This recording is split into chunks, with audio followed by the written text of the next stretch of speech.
And the first speaker is Eduardo García Portugués, who will speak about tests of hyperspherical uniformity based on chordal distance.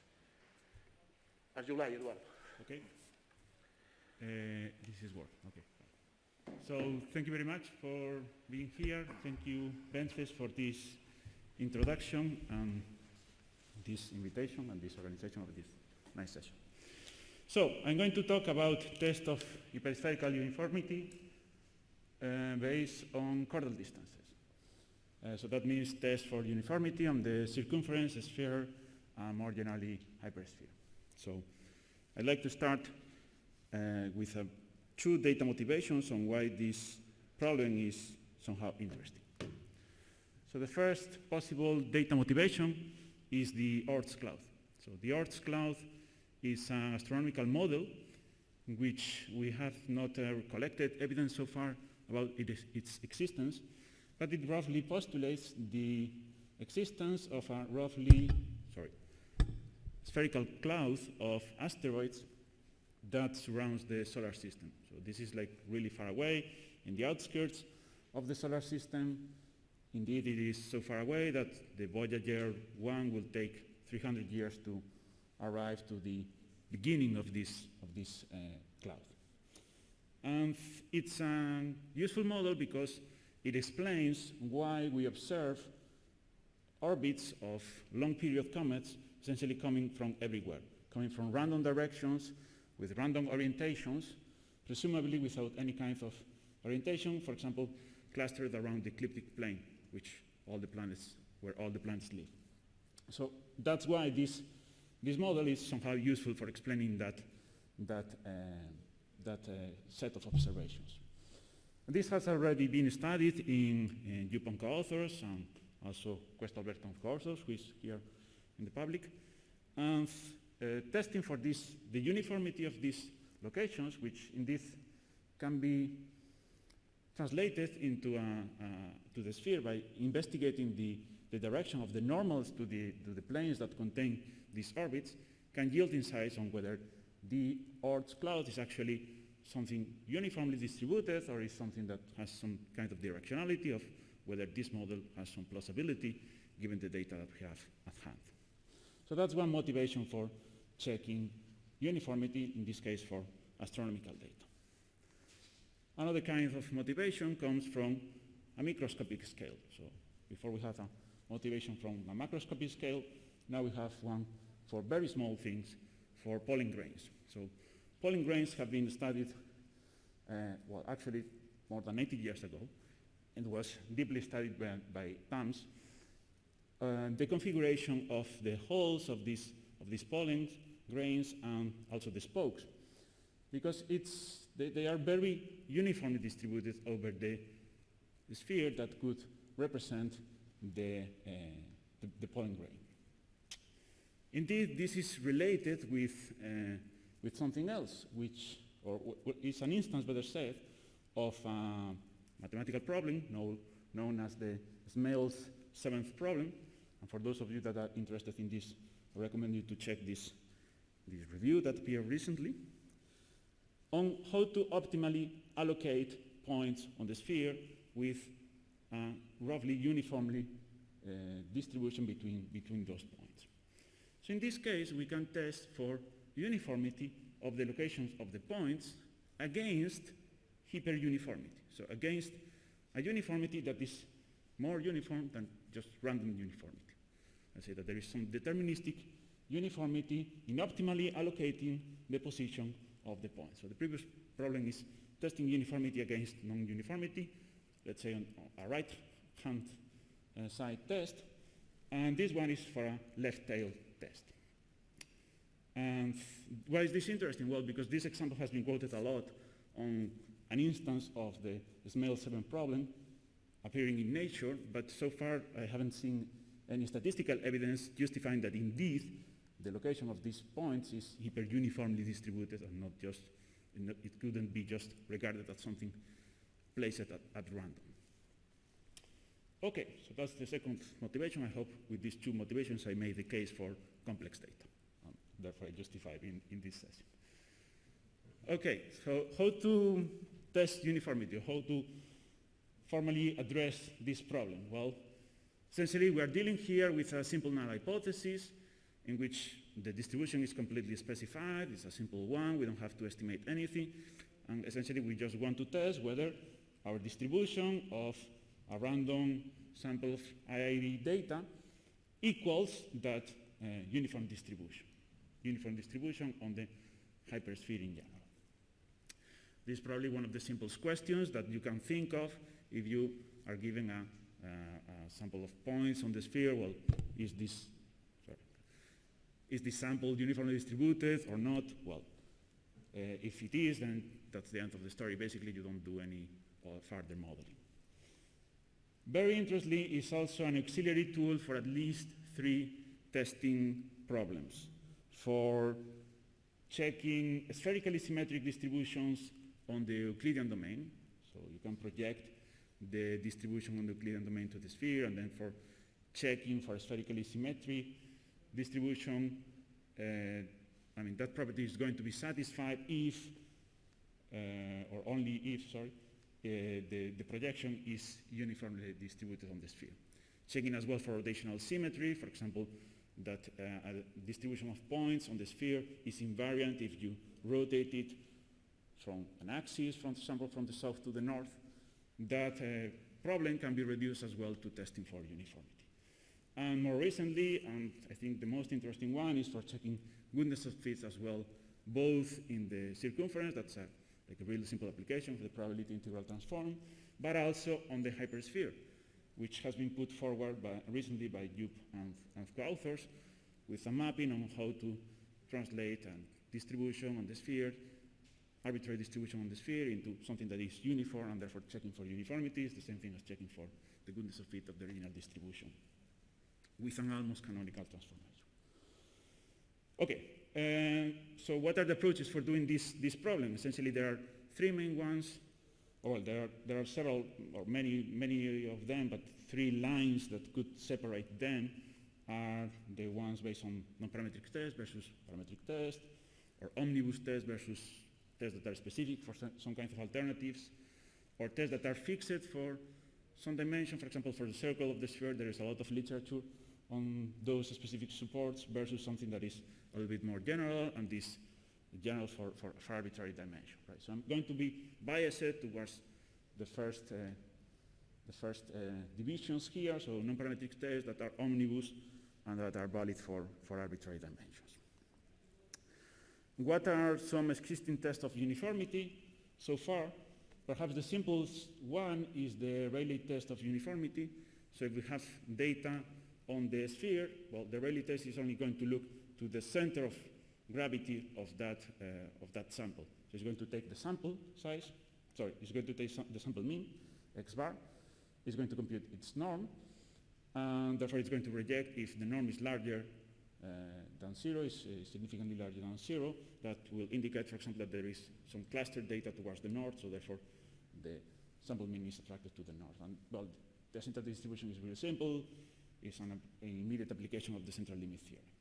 Perhaps more interesting is the test that was proposed by Bakshaev, which considers the chordal distances between all the observations. So this also relates with the energy distances test as proposed by Scelli and co-authors.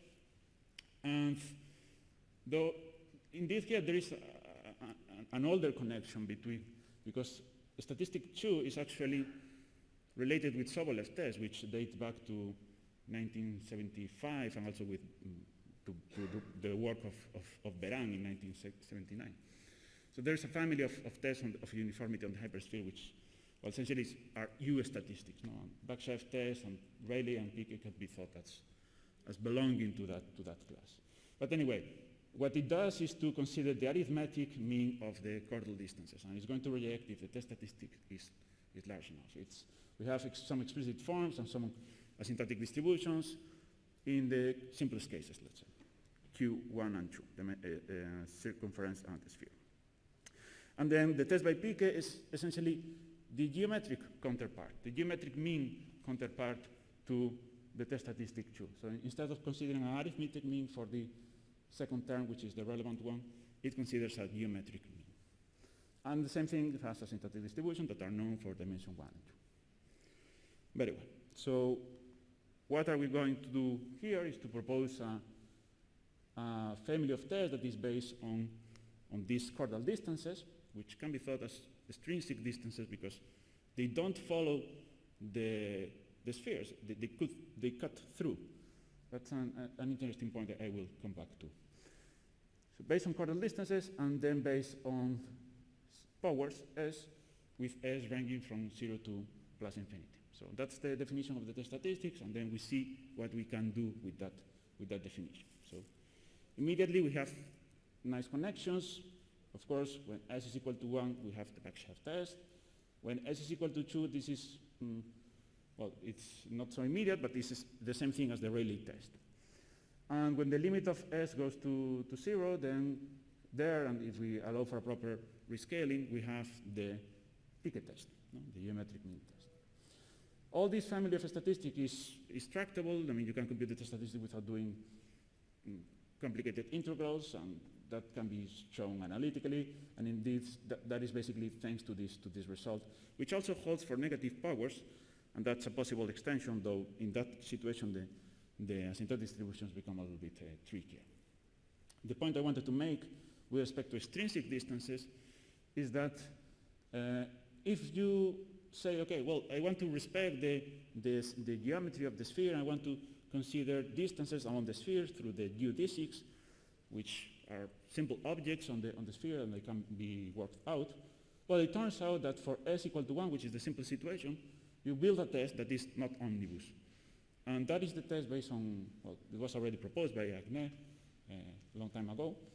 But there you see that if you go intrinsic, you don't have an omnibus test. Whereas if you go extrinsic, you do have an omnibus test. And that's, I think it was an interesting teaching in regards of not disregarding the extrinsic way of approaching manifold statistics, which sometimes it is, but the extrinsic way has a lot of interesting things, such as it is more tractable, as it is here, and in this case it gives an omnibus test.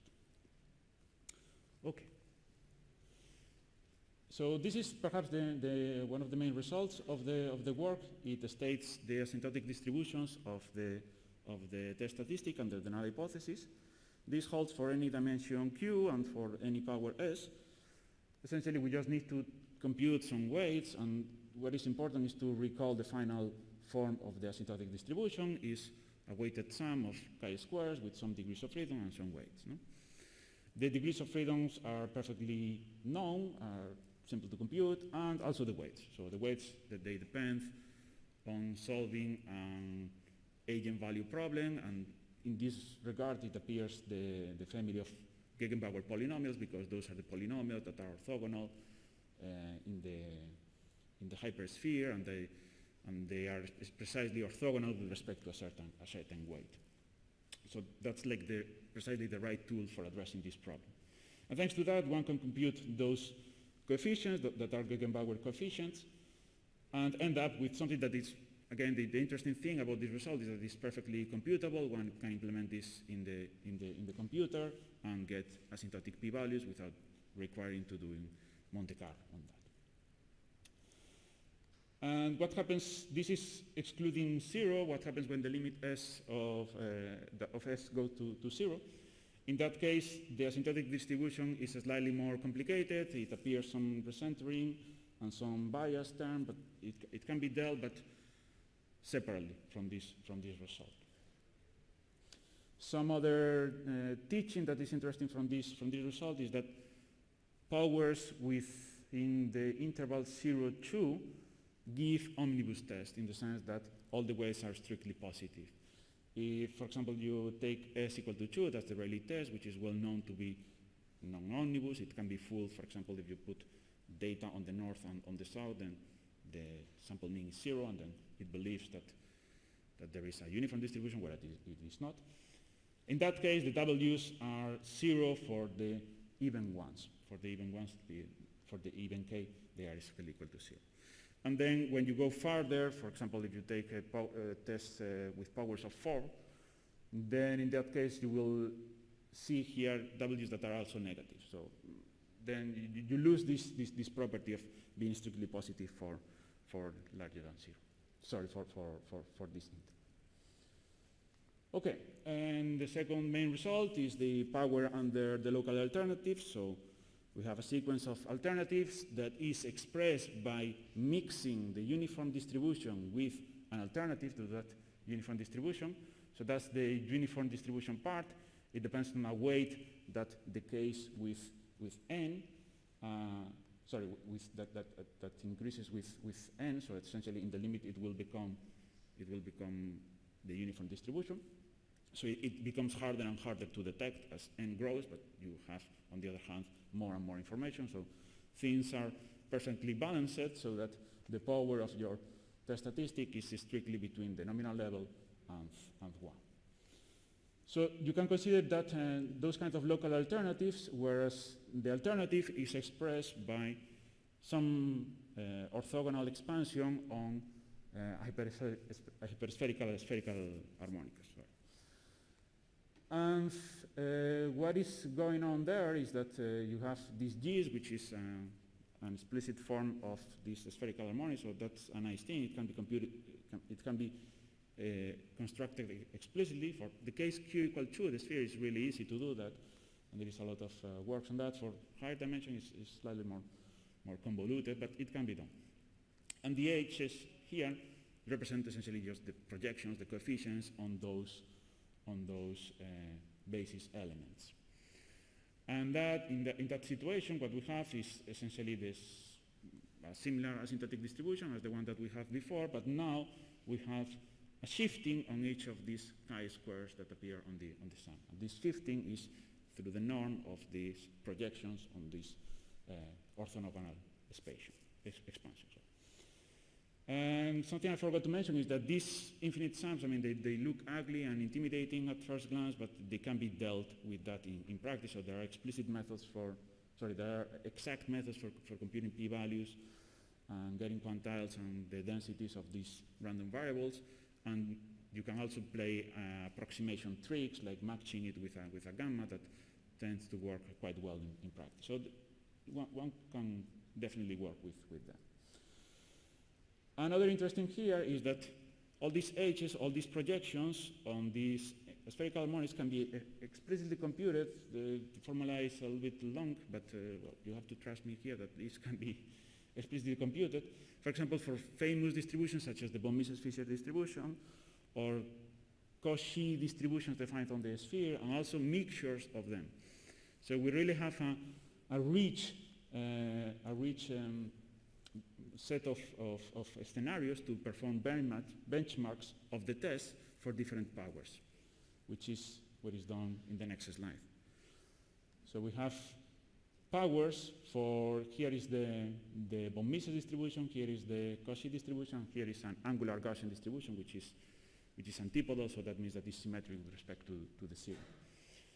And this is only an exploration of the powers with respect to the power S for this kind of alternative. And this can be computed theoretically, and when you do the comparison with the practical or with the empirical rejection proportion, it really matches quite well. And then from this exercise, what we can see is that for these alternatives, we really have a clear dominance in terms of the powers S, in the sense that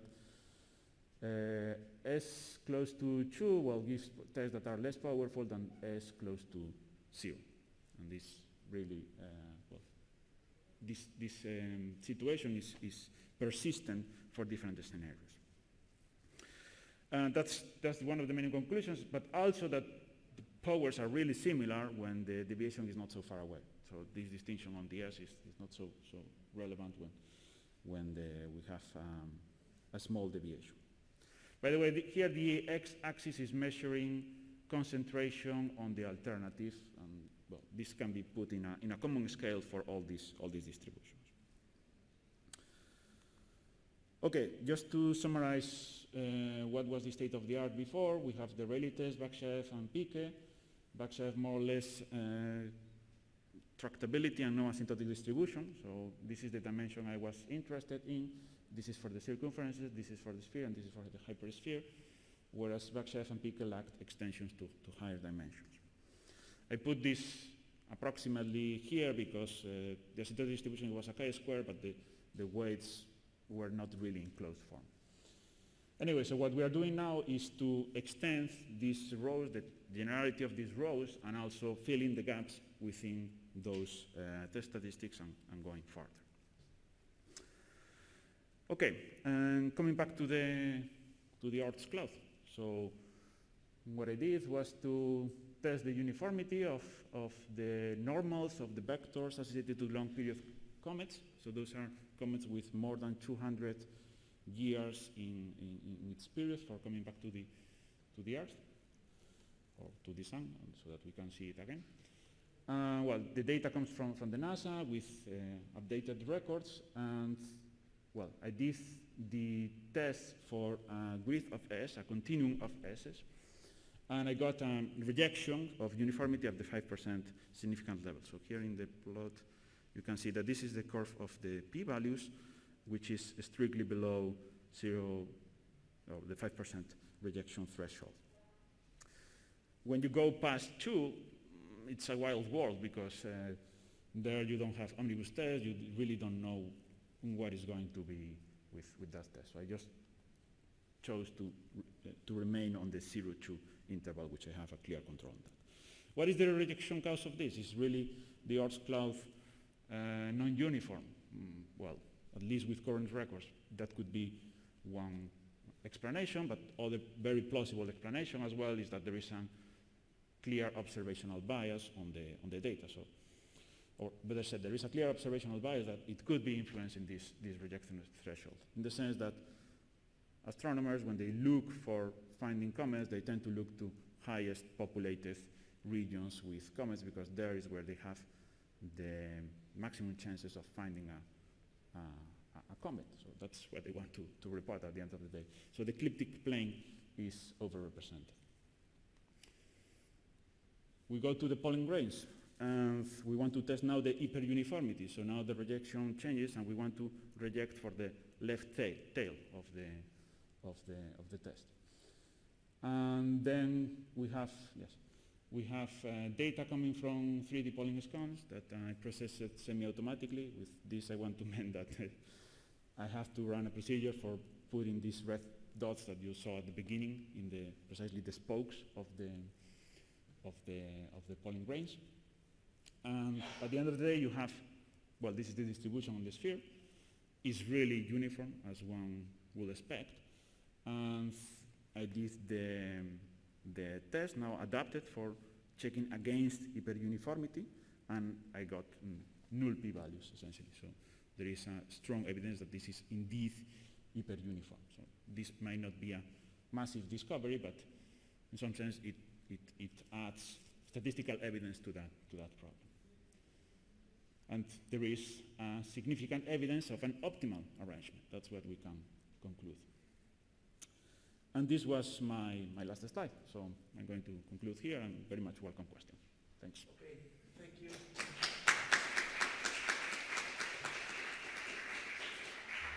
So we have some minutes for comments or discussion. Any of the audience want to make some question? Okay, no. I have one, Eduardo. Did you check the relation of the building of your goodness of fit compared with the possibility of use correlation distance? Because maybe it's quite related. Yes, indeed. So this thing about the powers is definitely related with the energy of distance. I mean, with correlation of distance, perhaps using correlation distance. Right, but the correlation distance typically assumes that you have two sample sizes, no?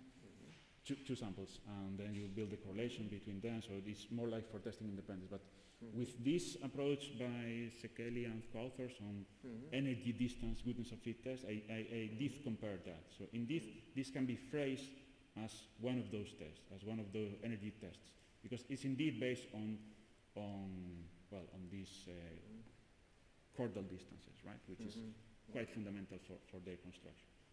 Of course, the results are not there. This could be related to that, but it could be related to all the proposals than that. That's actually something that somehow I missed in that work, no? In this review paper in the International Statistical Review, I think so. I mean, yeah, I missed some citations there, no? Because these tests can be traced back to the work of Évariste Guinet, because at the end of the day, these are US statistics with some particular kernel applied to the data. So, yeah, there are definitely connections there, but I haven't seen, of course, these asymptotic distributions, because what you really find there is like, yeah, you know, the asymptotic distribution is this weighted sum of chi-squares with some weights that depend on an integral operator. Yeah, but computing them is really not so straightforward, I would say. Another question, testing uniformity is, of course, it's a particular case of goodness of fit. Do you think the possibility of extend this theory, for example, testing the mixture of von Mises distribution, for example? Yeah, that's a good question. I haven't thought about that. It will be interesting for sure. I don't really see how to modify the test statistic, but one approach that is for sure possible is to use the already available tools. I mean, these Dupont authors, they propose this transformation from matching any distribution to the sphere. It's constructed in a way that they call almost canonical, so it's not, of course, as canonical as the inverse distribution function. But that can be readily applied. Of course, then one needs to control for the effect of estimating the parameters and so on. But I think that if you don't estimate, I think that should be more or less immediate. Okay, please, Mark, go to the microphone.